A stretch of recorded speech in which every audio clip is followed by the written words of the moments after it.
राजघाटसाठी तुम्ही आता निवडणुकीच्या रिंगणात उतरला आहात. निवडणुकीची रणधुमाळी पण सुरू झाली आहे. काय सांगाल तुमच्या प्रभागाबद्दल? तुमचा प्रभाग हवा तसा हवा तेवढा विकास झाला आहे का? प्रभागाबद्दल सांगायचं तर ताई, तुमच्या बाजूलाच एक झोपडपट्टी दिसते आणि तिथून वर जो रोड आहे, जो वेस्टकडे जातो, तो रोड अजूनही कितीतरी वर्ष झाले आहे त्याच परिस्थितीत आहे. जर तो रोड जर झाला तर लोकांना 2 मिनिटात स्टेशनपर्यंत किंवा वेस्टला पोहोचता येईल. पण ह्या राजकारण्यांच्यामुळे जे इंटरनल त्यांचं मिलीभगत आहे, बिल्डरची आहे, आमदार असतील, खासदार असतील, नगरसेवक असतील, यांची जी मिलीभगत आहे, याच्यामुळे हा रोड रखडलेला आहे. जर मनात आणलं तर ह्या गोष्टी लगेच होऊ शकतात. आता हा झाला फक्त हा प्रकार ह्या ब्रिजचा झाला. दुसरी गोष्ट, जेव्हा रस्ते असतात, रस्ते हे तेवढापुरते खड्डे पॅचअप केलं जातं. जेव्हा आम्ही मागे आंदोलन केलं खड्ड्यांचं, तेव्हा ते पॅचअप केले गेले. पण त्याच्यानंतरही आम्हाला असं म्हणणं आहे की ते खड्डे कायमस्वरूपी, रस्ते जे आहेत ते कायमस्वरूपी खड्डेमुक्त झाले पाहिजे. लोकांना चालताना जो त्रास होतो, वाहनं चालवताना जो त्रास होतो, तो कमी झाला पाहिजे. पाण्याच्या बाबतीतही तीच परिस्थिती आहे. कधी पाणी एक दिवसभर नसतं.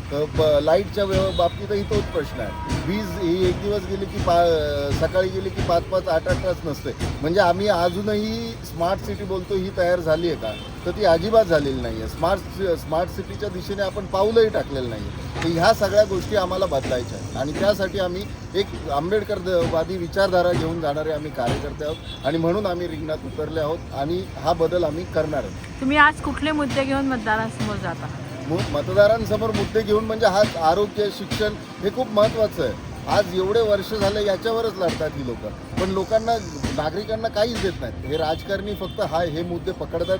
आरोग्य बोललं तर आरोग्याची व्यवस्था एवढी बिकट आहे. आजही आमच्याकडे व्हिडिओ आहेत जे मागच्या आठवड्यातले आहेत की एवढी बिकट अवस्था आहे तिथले स्वच्छतेची, याची, जे आतमध्ये डॉक्टर्स नाही आहेत. आता तुम्ही बघितलं, एक 3 ते 4 महिन्यापूर्वी 2 मुलींचा मृत्यू झाला. एक 25 वर्षाची होती, एक 3 महिन्याची 6 वर्षाची होती. ह्या खंबलपाड्यातच राहणारे लोक होते. ते सकाळी गेले, सर्पदंश झाला म्हणून. त्यांच्याकडे औषधं नव्हती, डॉक्टरांचं कमतरता आहे, तिथल्या स्टाफची कमतरता आहे. याच्यामुळे आम्ही सतत वारंवार आंदोलनं करत आहोत. कारण शेवटी एकच रुग्णालय आहे, डोंबिवली करता एकच रुग्णालय, आणि ते लोकांना आम्हाला एक मोफत असं रुग्णालय आणि सुसज्ज असं रुग्णालय करायचं. आमची वारंवार मागणी आहे त्यांना की इथे ICU तयार करा आणि त्या मागणीसाठी आम्ही भांडणार.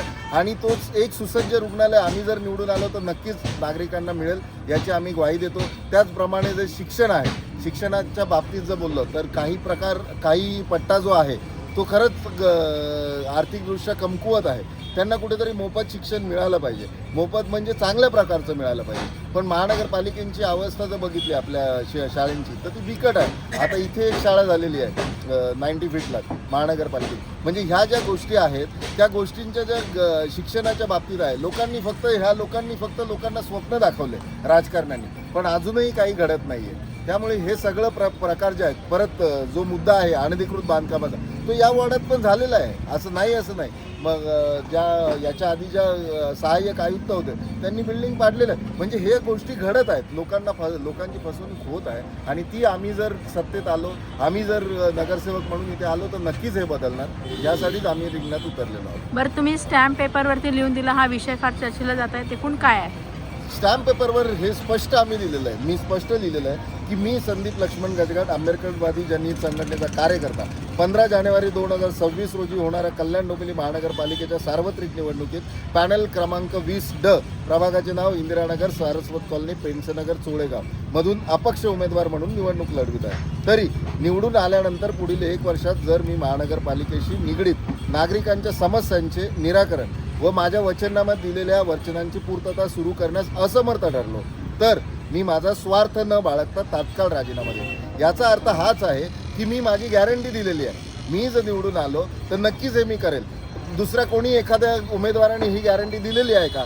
आज उमेदवार रात्रीचा या पक्षातनं त्या पक्षात जातो, त्याची विचारधारा कुठे जाते? याचाच अर्थ प्रत्येकजण स्वतःच्या स्वार्थासाठी इकडे तिकडे जातो. आणि मी याच्यात स्पष्ट लिहिलं की मी माझा स्वार्थ न बाळगता मी माझ्या पदाचा राजीनामा देईन तात्काळ. लोकांनी मला सांगावं की तुम्ही काम करत नाही आहे, तुमचं काम व्यवस्थित नाही आहे, मी राजीनामा देऊन टाकेल. कारण माझा स्टॅम्प पेपर जो आहे त्यावर हा नंबर आहे.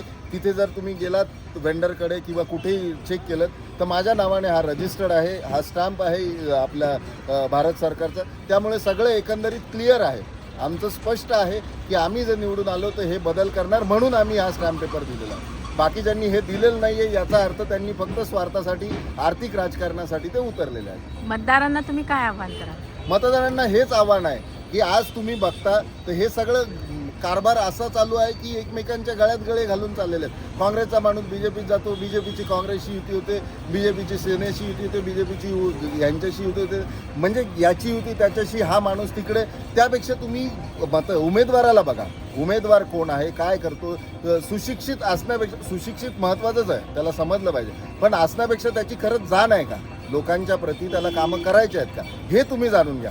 फक्त हा उमेदवार आहे, हा इथे 15 वर्ष नगरसेवक राहिला, 20 वर्ष नाही म्हणून त्याला देणं हे साफ चुकीचं आहे. त्यांनी आजपर्यंत काय केलं हे बघा. ते भावनिक होऊन तुम्हाला सांगतील आम्हाला यांनी दिलं नाही तिकीट, आम्हाला त्यांनी दिलं नाही तिकीट म्हणून आम्ही आलो, किंवा एखादा माणूस येईल मी बीजेपीत आहे, आपलं नेतृत्व वर झालं पाहिजे, मोठं झालं पाहिजे म्हणून तुम्ही मतदार. तर हे साफ चुकीचं आहे. ही स्थानिक निवडणुका आहेत. स्थानिक निवडणुकात तुम्ही उमेदवारच बघितला पाहिजे, तो काम करण्यात सक्षम आहे का ते बघितलं पाहिजे, त्याची गॅरंटी घेतली पाहिजे. जी आम्ही गॅरंटी दिलेली आहे अशी गॅरंटी तुम्ही उमेदवाराकडनं घ्या. जर ते देण्यास सक्षम असतील तर त्यांचे कामं बघा, आमचे कामं बघा. आम्ही इथे वचननामा पण दिलेला आहे आणि पुढे आमचे कामं पण दिलेले आहेत. आमच्या याच्यात जो मॅनिफेस्टो आहे त्याच्यात कामं पण दिलेले आहेत. आम्ही उगीच लोकांसमोर उभे राहिलेलो नाहीत मतदानाला, कामं पण आहेत, आमचं मॅनिफेस्टो पण आहे. त्यामुळे नागरिकांनी हा स्पष्ट विचार करावा की कुठल्या उमेदवाराला मतदान द्यावं. आम्ही अपक्ष म्हणून इथे उमेदवार लढवत आहोत. माझी निशाणी पुस्तक आहे, यावर लोकांनी भरभरून मतं द्यावं हीच माझी इच्छा आहे.